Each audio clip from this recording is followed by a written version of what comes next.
Good morning.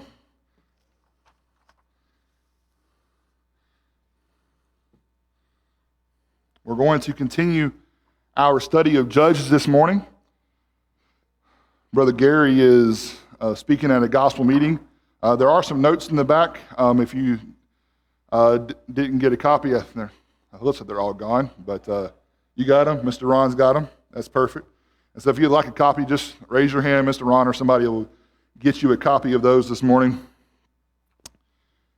So we've been going through the Judges, and really the past 2 quarters, we've talked about a time period in the life of Joshua in which the people were coming into that promised land, coming into that land that God had promised to their ancestors, and they had gone through periods of captivity. They had gone through periods of all types of frustrations and hardships and wilderness and everything that was involved in that.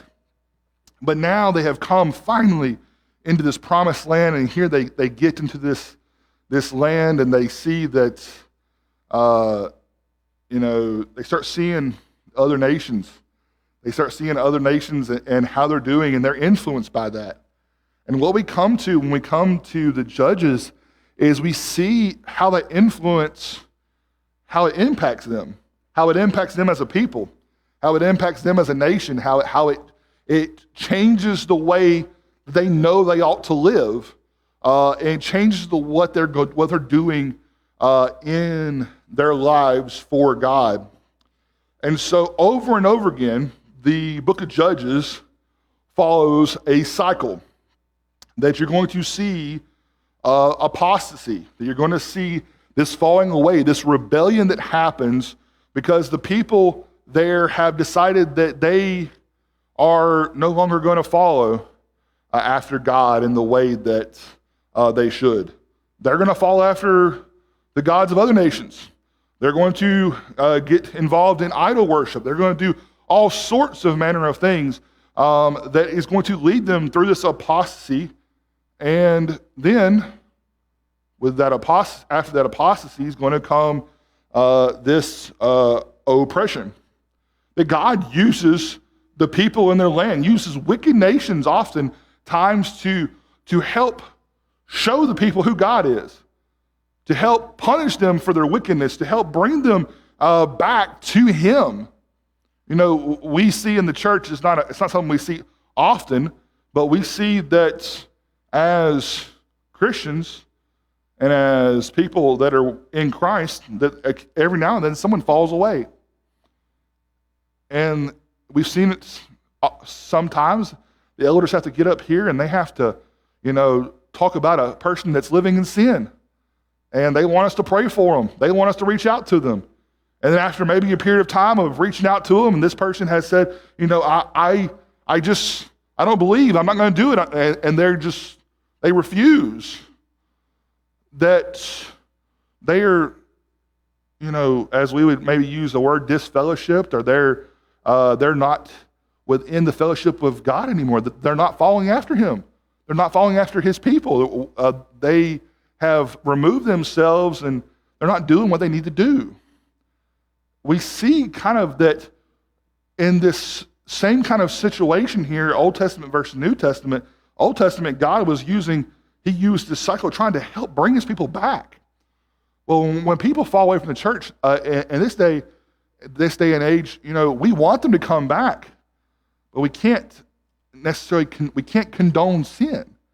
We can't just say, well, it's okay that they're constantly sinning and never changing. We have to be a people that are trying to change, that are trying to live for God day in and day out. And so you see this outcry that comes next. You have oppression, but then you have an outcry. But see, because that's the point, what you want the people to get to, what we want sinners to get to is the point where they recognize that they need God. The period of the Judges show that time and time again, that the people needed God and they outcry to Him. That they need deliverance, they need saving, they need to be brought back into that fold. They need that with God, and therefore, what has told to them numerous times, they have to repent. They got to change. They got to be his people once again, and that means, doing what he tells them to do. And that through this, they are delivered. That God sent forth numerous judges in the period of the judges to be deliverers, to be messengers, to be people that were going to help bring about this deliverance through the power of God, obviously. But as we see through Judges, they're going to be different people. They're going to lead, and they're going to lead in different ways. They're going to lead in different lengths of time period. For instance, last week we talked about Judges chapter 12. Let's turn over there for a moment. In Judges chapter 12, we had just finished this discussion of Jephthah. And then coming down, we'll start in verse 7 of Judges chapter 12. It says, "And Jephthah judged Israel 6 years. Then Jephthah the Gileadite died and was buried among the cities of Gilead. And after him, Ibzan of Bethlehem judged Israel. He had 30 sons, and he gave away 30 daughters in marriage, and brought in 30 daughters from elsewhere for his sons. He judged Israel 7 years. Then Ibzan died and was buried at Bethlehem. After him, Elon of Zebulunite judged Israel. He judged Israel 10 years. And Elon the Zebulunite died and was buried at Ajalon in the country of Zebulun. After him, Abdon, the son of Hillel, the Parathonite, judged Israel. He had 40 sons and 30 grandsons who rode on 70 young donkeys. He judged Israel 8 years. Then Abdon, the son of Hillel, the Parathonite, died and was buried in Parathon in the land of Ephraim and the mountains of the Amalekites."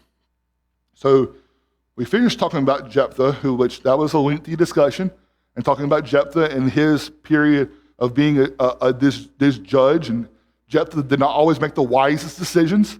He made foolish vows before the Lord, and we see the ramifications of that within his life and the life of those closest to him.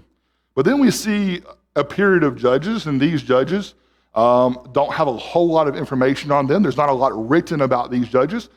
There's very few sentences here. We've covered in a matter of 7-8 verses. We've covered 3 different judges, and we've kind of gone through different people that ruled in the lives of these people.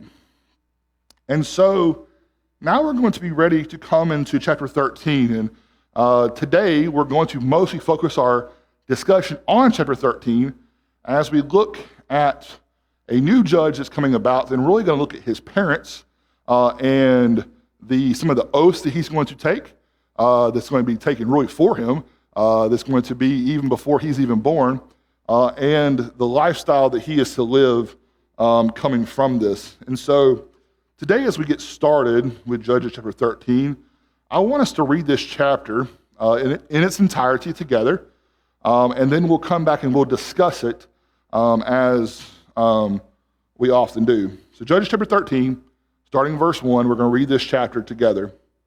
"Again, the children of Israel did evil in the sight of the Lord, and the Lord delivered them into the hand of the Philistines for 40 years. Now there was a certain man from Zorah of the family of the Danites, whose name was Manoah, and his wife was barren and had no children.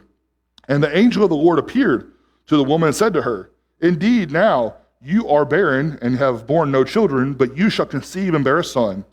Now therefore, please be careful not to drink wine or similar drink, and not to eat anything unclean, for behold, you shall conceive and bear a son. And no razor shall come upon his head, for the child shall be a Nazarite to God from the womb. And he shall begin to deliver Israel out of the hand of the Philistines.' So the woman came and told her husband, saying, 'A man of God came to me, and his countenance was like the countenance of the angel of God, very awesome. And I did not ask him where he was from, and he did not tell me his name. And he said to me, Behold, you shall conceive and bear a son. Now drink no wine or similar drink, nor eat anything unclean, for the child shall be a Nazarite to God from the womb to the day of his death.' Then Manoah prayed to the Lord and said, O Lord, O my Lord, please let the man of God whom you sent to us, come to us again and teach us what we shall do for the child who will be born. And God listened to the voice of Manoah, and the angel of God came to the woman again as she was sitting in the field.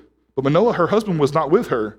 Then the woman ran in haste and told her husband, and said to him, look, the man who came to me the other day has just now appeared to me. So Manoah arose and followed his wife. When he came to the man, he said to him, are you the man who spoke to this woman? And he said, I am. Manoah said, now let your words come to pass. What will be the boy's rule of life and his work? So the angel of the Lord said to Manoah, of all that I said to the woman, let her be careful. She may not eat of anything that comes from the vine, nor may she drink wine or similar drink, nor eat anything unclean. All that I've commanded her, let her observe. Then Manoah said to the angel of the Lord, please let us detain you, and we will prepare a young goat for you. And the angel of the Lord said to Manoah, though you detain me, I will not eat your food. But if you offer a burnt offering, you must offer it to the Lord. For Manoah did not know he was the angel of the Lord.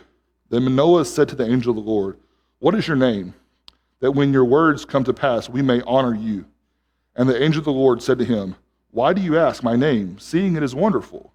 So Manoah took the young goat with the grain offering and offered it upon the rock to the Lord. And he did a wondrous thing while Manoah and his wife looked on. It happened as the flame went up toward heaven from the altar, that the angel of the Lord ascended in the flame of the altar. When Manoah and his wife saw this, they fell on their faces to the ground. When the angel of the Lord appeared no more to Manoah and his wife, then Manoah knew that he was the angel of the Lord. And Manoah said to his wife, we shall surely die, because we have seen God.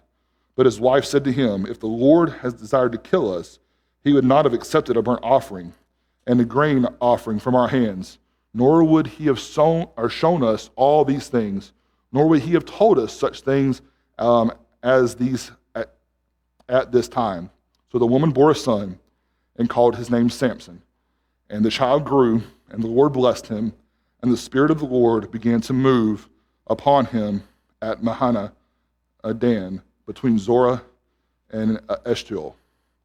I know that's a long reading, but I didn't feel that as we went through this verse by verse, that we could really hear the full picture as well as we've read in one setting. Sometimes I feel that when we read a chapter or a book in a complete setting, we get to pick up on some of those repetitions, some of those important words, some of those thoughts and ideas that keep just coming back in our minds and keep getting repeated. The Lord is very good when he is trying to teach us a lesson. He's very good at repeating himself. And he does so numerous times. Jesus Christ in his life, when he said something, it's amazing how many times he said over and over and over again that he wanted you to know. So here, I hope you, as we read this together, I know my reading is not perfect, but as we read this together or as you read it for yourself, I hope that there were a lot of words and a lot of thoughts that kept coming back to your mind, one of those being the angel of the Lord, one of those being Nazarite. Those are going to be two big things we're going to discuss in our class today that's going to be very special in the life of Samson. Now, yes, we get to the very end of this chapter, and that's where we're really talking about Samson and his family and his parents and the interactions that went on there between them and the angel of the Lord. But what we're going to see is we see God working here, and God having a plan, and God having a purpose, and him enacting that plan through someone that he is sending to be a deliverer. He is sending to be a not savior in the sense of saving mankind, but saving these people, at least in this instance, from the Philistines. And so I hope you kind of picked up on some of that as we went through. So let's go back to verse 1, and let's look at some of these small details and important details that we want to notice about Judges chapter 13. Notice this. It says, again, the children of Israel did evil in the sight of the Lord, and the Lord delivered them into the hand of the Philistines for 40 years. Most of you in here either have had children, no children, have nieces, nephews, grandchildren, whatever. You've just been around children. It's frustrating when you teach a child something to do, and time again, they do the opposite. They don't listen. They don't obey. Some of those instructions are given because it's right and wrong.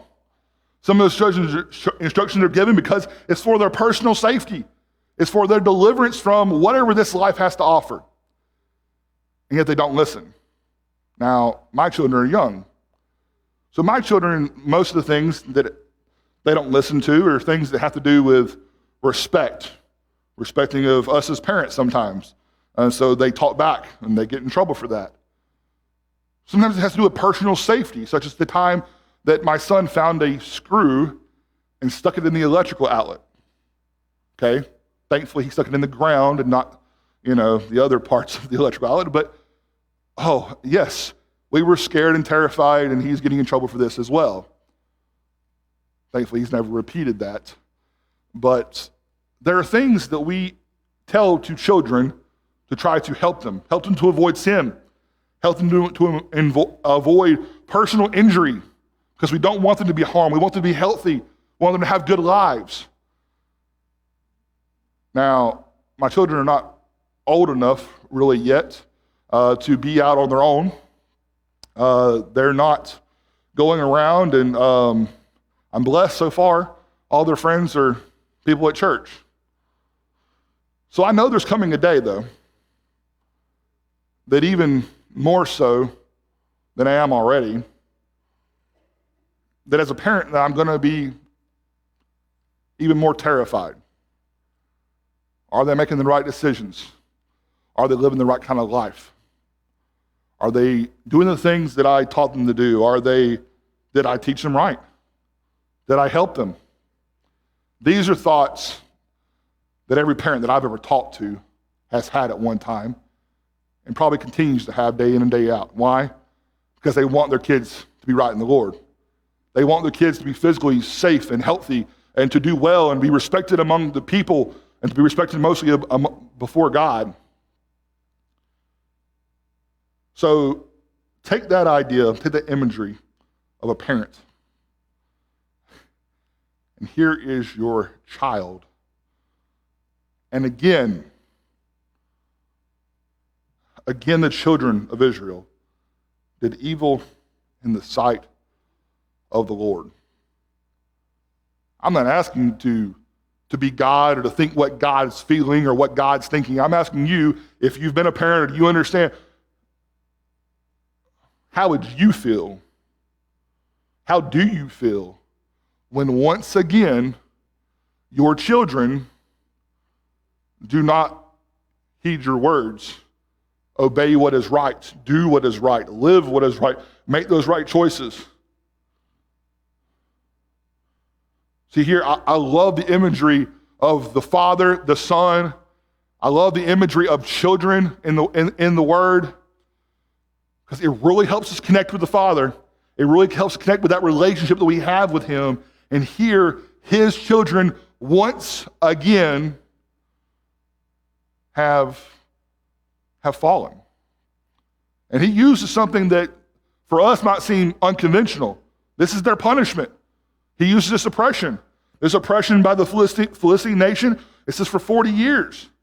This is going to be their punishment. This is going to be their wake-up call. This is going to be the moment that kind of helps them get back to where they need to be. Every parent I've ever talked to, they all have different discipline styles. Some tell me to just talk to my kids. Some tell me to, if you spare the rod, you spoil the child. They follow that mentality. I think you usually have a combination of all of it. I went to a school that was private, and somebody got out of line, did something that was wrong. They could expel them or suspend them and not let them come to school, or They could put them in school suspension, make them come to school and dig stumps because we had a lot of trees around our area. Let me tell you, the out-of-school suspension probably worked. It was probably effective. But watching several people I know have to come to school, not get to go to class, have to dig a stump during their suspension, it put it more so in the back of their mind not to mess up anymore. Here the Lord, he uses this oppression of these people. For 40 years, in the Philistine nations, the Philistines were going to be a thorn in these people's flesh for a very long time. Even in the time period of David, the Philistines were a nation that, that were just constantly there. Why were they there? Children of Israel didn't do what they needed to do. They didn't completely follow God. There were nations that existed in these lands because the children of Israel had not driven everybody out like they were supposed to. So they brought it upon themselves. So here they are, and they're in this oppression for 40 years to the Philistines.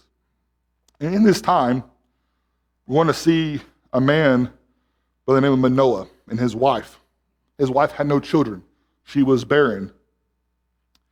And you can only imagine, especially for those that have had that problem or had an issue like that, they're the only ones that can really identify with this woman, with this family. People that have been blessed, like our family with children, we can't identify with that. We don't understand. But this woman, she's going through something that only she understood what's going on, and yet there's going to come a blessing upon her. And it says that the angel of the Lord appeared to the woman and said to her, "Indeed now you are barren, you have borne no children, but you shall conceive and bear a son." I'm sure for this woman, this is probably all she had to hear.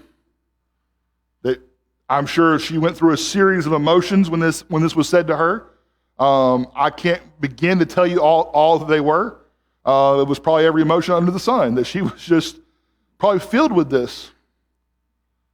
But in this account that we're going to see today, we're going to see God working in a very difficult time, in a very difficult situation, to bring about someone that was going to be a deliverer for his people. Now we see here, we've talked about Manoah, talked about his wife. Now let's kind of back up a little bit. Let's talk about this people. We see there in verses 2 through 5, it says, "Now there was a certain man from Zorah of the family of the Danites, whose name was Manoah, and his wife was barren and had no children. And the angel of the Lord appeared to the woman and said to her, Indeed, you are now barren, you have borne no children, but you shall conceive and bear a son. Now therefore please be careful not to drink wine or similar drink, not to eat anything unclean. For behold, you shall conceive and bear a son, and no razor shall come upon his head. For the child shall be a Nazarite from God from the womb, and he shall begin to deliver Israel out of the hand of the Philistines." This is something I want you to understand. That Zorah, some of the parents were from Zorah. This is on the border of Dan and Judah. This is very close to the area in which the Philistines were going to occupy. This was their land. Interesting enough, Dan means a judge. So this name, Dan, is going to mean a judge. And Jacob in Genesis chapter 49, verse 16 through 17, had foretold that Dan would judge his people. Now, is this a specific reference to Samson? I can't tell you that. I don't know that. But that what we can see here in this verses we just read, that here was going to be a man who was, born, that was there from Zorah of these nations, but he wasn't necessarily recognized as being someone of Dan or of Judah or of Zorah. That's not really his connection. What his connection was going to be was that he was going to be a Nazarite. That's who he was going to be. That's what he was. He was going to be a Nazarite for God. He was going to be someone that was going to be different. Now, other people we've known as being Nazarites or fall in that time period would have to follow very specific rules and instructions, and we're going to see some of those rules and instructions here in a few moments. And so a Nazarite was to be a man or a woman consecrated to the Lord for a set period of time, which could extend to a lifetime. We're going to kind of do this in reverse order. Let's first turn to 1 Samuel chapter 1, verse 11. 1 Samuel chapter 1, verse 11.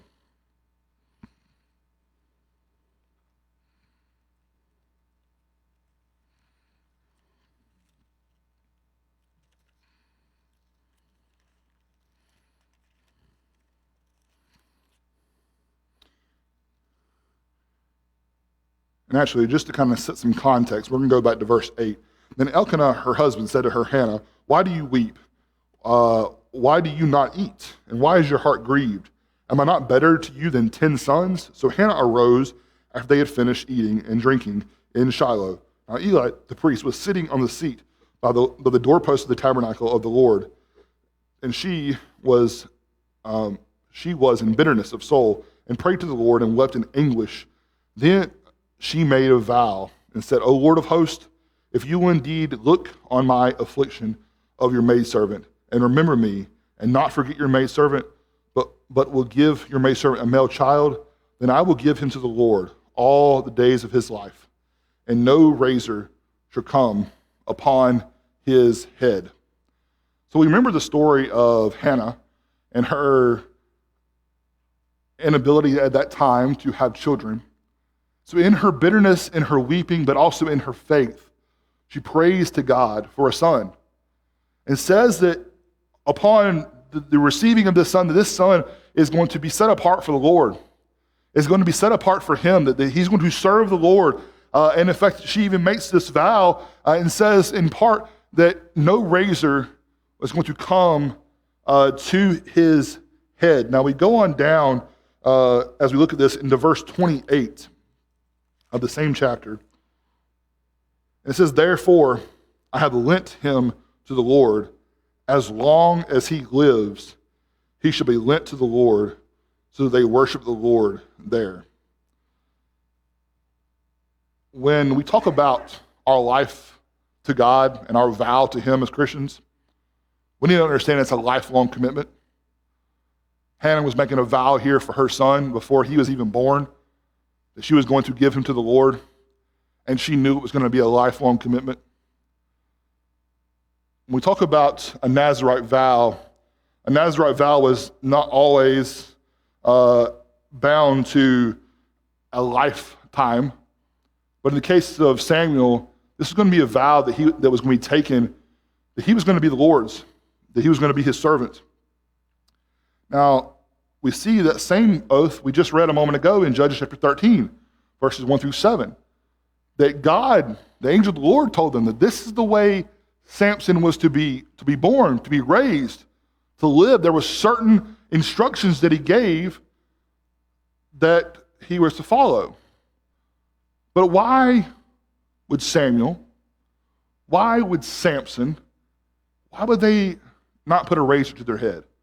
Why were these instructions given here in Judges chapter 13? Why were these instructions given in the way that they were? Is there not a chapter, is there not a place that we can look and see where God gave them complete and thorough instructions of what it meant to be a Nazarite? And the answer is there is a chapter, and we're going to turn there. That's in Numbers chapter 6, verses 1 through 21. Now, we're not saying this chapter has absolutely everything that's ever said about being a Nazarite, but it gives us a very complete picture of what being a Nazarite was all about. So Numbers chapter 6, verses 1 through 21. And this just kind of helps us to understand the kind of oath and kind of commitment that is being asked of Samuel in the days of his life, but also in the days of Samson, since that's who we're talking about today. Numbers chapter 6, starting in verse 1. Then the Lord spoke to Moses, saying, Speak to the children of Israel and say to them, when either a man or a woman consecrates an offering to take a vow of a Nazirite to separate himself to the Lord, he shall separate himself from wine and similar drink. He shall drink neither vinegar made from wine, nor vinegar made from similar drink. Neither shall he drink any grape juice, nor eat fresh grapes or raisins. All the days of his separation he shall eat nothing that is produced by the grapevine, from the seed to skin. Now, we see here this opening verses that, wait, this sounds exactly like what is being told to Samson. This sounds very similar to what, Samson's parents are told, that this is the way this man is to be raised. This is the way he is to be treated. And in fact, if you go back to Judges chapter 13, that was even how he was supposed to be treated while he was still in the womb. That Samson was going to be a Nazirite from his mother's womb and was there to serve the Lord. So we see here that the law that was given in Numbers chapter 6 was a law given by God of how a person taking this specific vow, how they were to be separated out to God, what they were to drink, they were to eat, and there were some very specific things. We can ask all kinds of questions. Why did God choose grapes? Why did God choose wine? Why this specific thing could they not partake of? I guess we can have all these questions in the world. But the reality is, this is what God said. So while we might have all kinds of questions of why this, why that, we can probably have the same questions about the New Testament and things God asks us to do. God tells us to be baptized for the remission of our sins. He tells us that. We see that is a water degree of baptism. We go into the water, we're baptized, we're buried with him, we come and rise as a new creature. Why did God choose water? I don't know. That's what God said. That's what God told. That's what he has commanded. That's what he planned from the beginning of time, from before the beginning of time. God had a plan. So we can ask all kinds of why kind of questions, but we need to trust in God and trust in what he's doing as God. And so here he is. He's given all these very specific instructions that a Nazirite is to follow, and one of them happens to be not partaking of the fruit of grapes and the vines. It even says from the seed to the skin, none of it. He's very complete and very thorough in his instructions.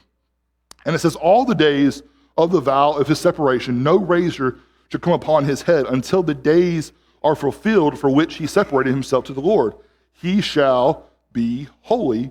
Then he shall let the locks of his hair of his head grow. So this is going to be a big point in the life of Samson that we're really going to get into next week, that he's supposed to be a Nazirite. He's not supposed to be partaking of grapes or the vine. He's not supposed to be cutting his hair. No razor is supposed to come to his head. That this is going to be a symbol. This is going to be him representing his holiness, his separation to the Lord. Now, notice within this, as we've said before, that this commitment, Samuel, was going to be a lifelong commitment. This right here, as we see in this context, says all the days of the vow, kind of indicating that there can be a certain length of time that the vow is being said for. It doesn't necessarily have to be a lifetime. Yes, sir. Showing the public their testimony of their love to God. Right. We let all the people know that. Yes, and this is what Mr. Bob said is that you can see this person in public and their hair and what they're eating and what they're doing and how they're living. It's a testimony that they're God's people, that they're God's servant, that they're separated out, that they're following after him. I would say to us, when people look at us, can they tell we're Christians? Are we living in such a way that we're living a life that people can know that person's on fire for Christ? That person's for God. Now, we're not having to grow our hair out. We're not having to take Nazirite vows, and we can eat grapes. In fact, we take of the Lord's Supper. We drink of the fruit of the vine every week. But we still have made a pledge, an oath to God that we're going to be his people. We are to be holy as he is holy. And so in very similar ways, we are to be distinct as a person that took a Nazirite vow in the Old Testament was to be very distinct. Now, as we see this, as we go down through, we talked about he should be holy. All the days he separates himself to the Lord, he shall not go near a dead body. This is going to be another one. that just brings some interesting questions in the lifetime of Samson. If you know the life of Samson, you'll understand why there's interesting questions that go along with this. He shall not make himself unclean, even for his father or his mother or for his brothers or his sister when they die, because his separation to God is on his head. All the days of his separation he shall be holy to the Lord. Do we see how important this oath is supposed to be for Samson? For anybody that took a Nazirite vow, that even if his mother or his father or his brothers or his sisters drop dead, he's not to be near any dead bodies. He's not to handle the dead bodies. That's not supposed to be who he is. He is supposed to live that holy and special life before the Lord. That kind of helps us to understand the perspective that we are to have as God's people in our service to him versus what we have put on ourselves as our obligation to people. Our service to God is first and foremost. That is even above our jobs, our occupations, and our family responsibilities that we have. I'm getting all tangled up in my wires. And family responsibilities that we have within the people we love and cherish the most. And this is something that the life here, this vow here that Samson is making, it kind of separates him out for that. Verse 9, and if anyone dies very suddenly beside him, and he defiles his consecrated head, then he shall shave his head on that day of his cleansing. On the 7th day he shall shave it. Then on the 8th day he shall bring 2 turtle doves on the 2 young pigeons to the priest at the door of the tabernacle of meeting. And the priest shall offer one as a sin offering and the other as a burnt offering, and make atonement for him because he sinned in regard to the corpse.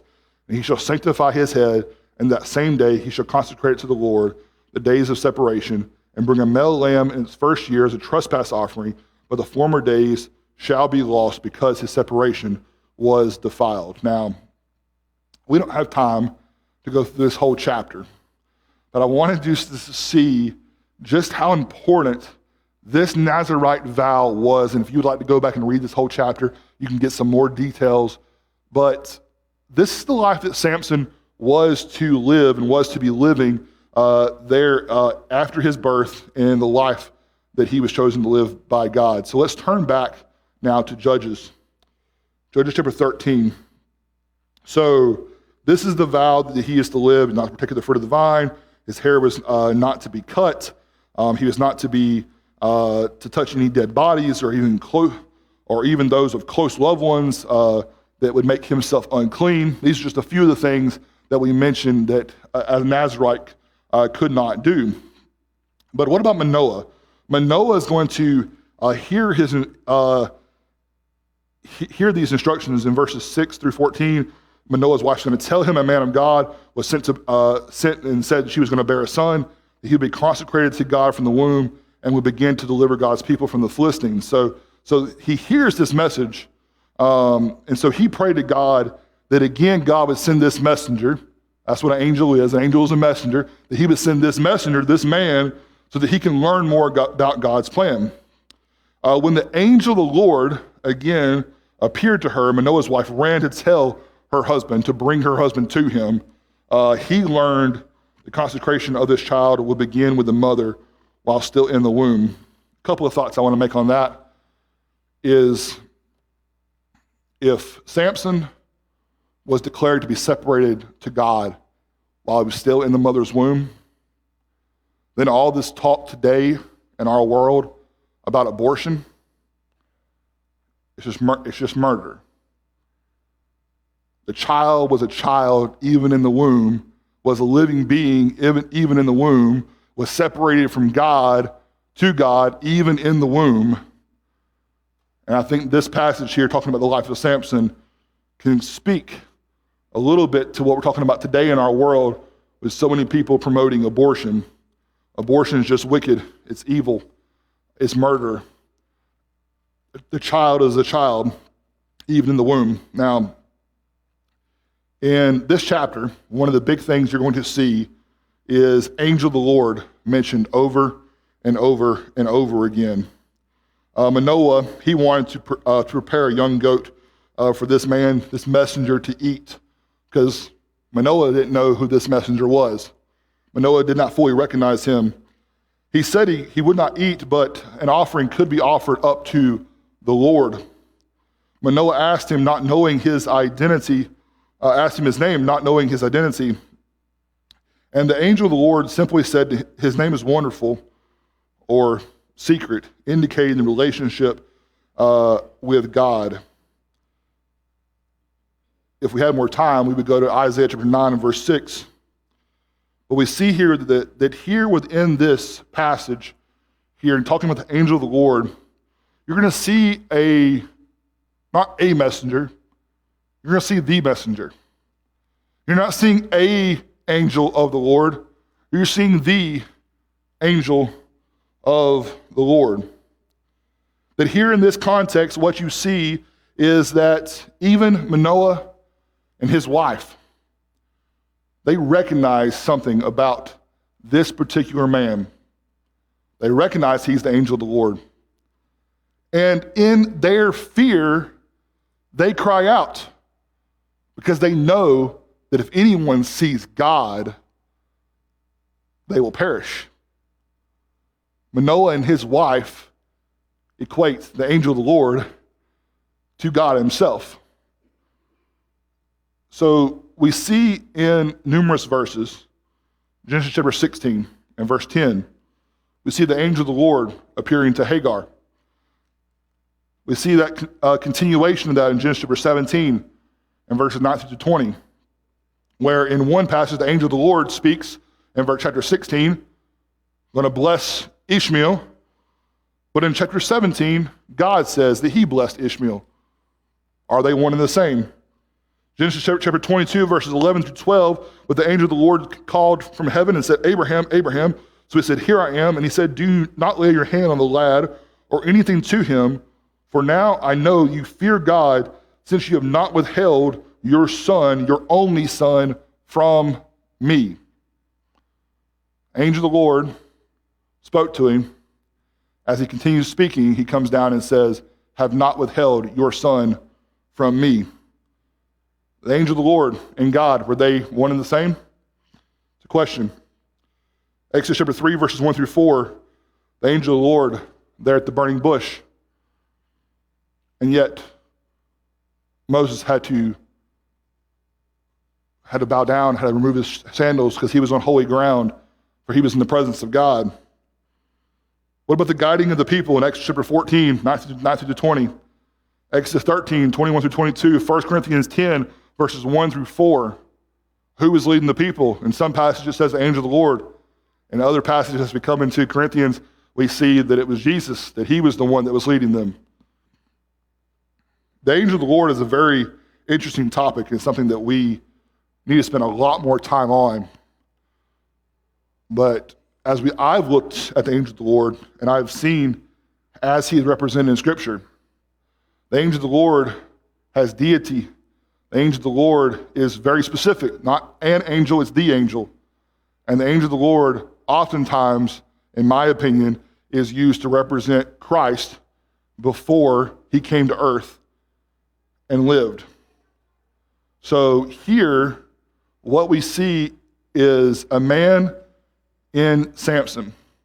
It's going to be a deliverer. It's been called by God to be the deliverer.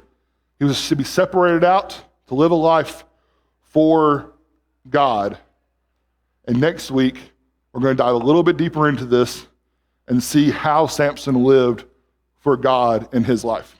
Thank you.